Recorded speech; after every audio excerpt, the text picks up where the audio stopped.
Hello and welcome back to ESBR Boxing's YouTube channel. Delighted to be joined as always by Danny Gilfillan as we're in final prediction mode ahead of Saturday's Riyadh season card in Saudi Arabia. Guys, before getting to our predictions with Danny, please like, comment, subscribe. Let us know how you think the fight's going to go. And then please comment after the fight if me and Danny were correct or if you proved us both wrong. Danny, we're back for Jai Opetaia versus Jack Massey. We won't go into too much detail over the fight, as we have spoke about it ourselves. How do you think Jai Opetaia has to go about this fight to win before we get into your predictions? I'd imagine he'll start off on the back foot. Use he's got better footwork than Jack Massey, doesn't he? So use that to sort of go in and out. I don't imagine because obviously when he fought Jordan Thompson, he was at a significant sort of reach and range disadvantage. So he was a bit more aggressive on the front foot. I think to start with, he'll box more, and then depending on how Jack Massey copes, because Opetaia is still capable of landing hurtful shots whilst adopting a more back foot approach. He'll potentially look to put the foot down and get a stoppage. But Opetaia, his gas tanks sort of come into question. He gassed pretty heavily against Breedis, who, nearly 40 years of age and retired after the fight. So how much he's got in the tank to put the foot down and secure the stoppage. But I know he says, I'm just getting my hand raised. That's the thing. He will want to make a statement and get a stoppage. We'll see. Yeah, I think you're spot on there.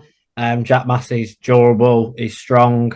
So it's a case of if Jai Opetaia puts his foot on the gas early, doesn't get him out early, and if he tries to push for the stoppage, how will he look as he gets to sort of rounds 8, rounds 9? So there is a lot to be asked of that. Danny, how do you think this fight finishes? I think I'm sort of torn between whether Opetaia does get to him down the stretch or whether Massey can ride it out and see the final bell, and I'll go Opetaia on points. Wide enough, maybe not necessarily a shutout. I can see some pockets of success for Massey. I think he will land decent shots of his own. But Opetaia, one thing you can't question about him is he's take tough, and I don't see Massey hurting him really. So I'll go Jai Opetaia, clear, unanimous decision. Yeah, I think that's more than fair. Like you say, Jai Opetaia, we haven't seen anyone realistically look like close to properly denting his armour and putting him into too much adversity.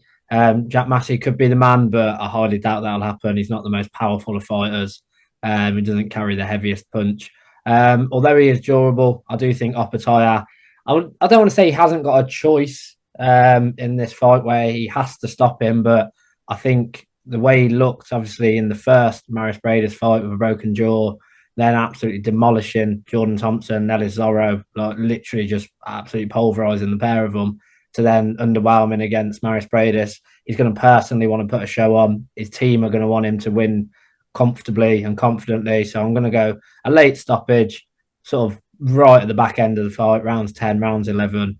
And yeah, Jai Opetaia to get to him. Danny, thank you so much for joining me for a final predictions video. Guys, let us know down below in the comments. Do you agree with me? Do you agree with Danny? Do you disagree with both of us? Do you think Jack Massey can do the almost unthinkable and beat Jai Opetaia? As I say, please let us know down below in the comments. Like, subscribe, and Danny, thank you once again for joining me.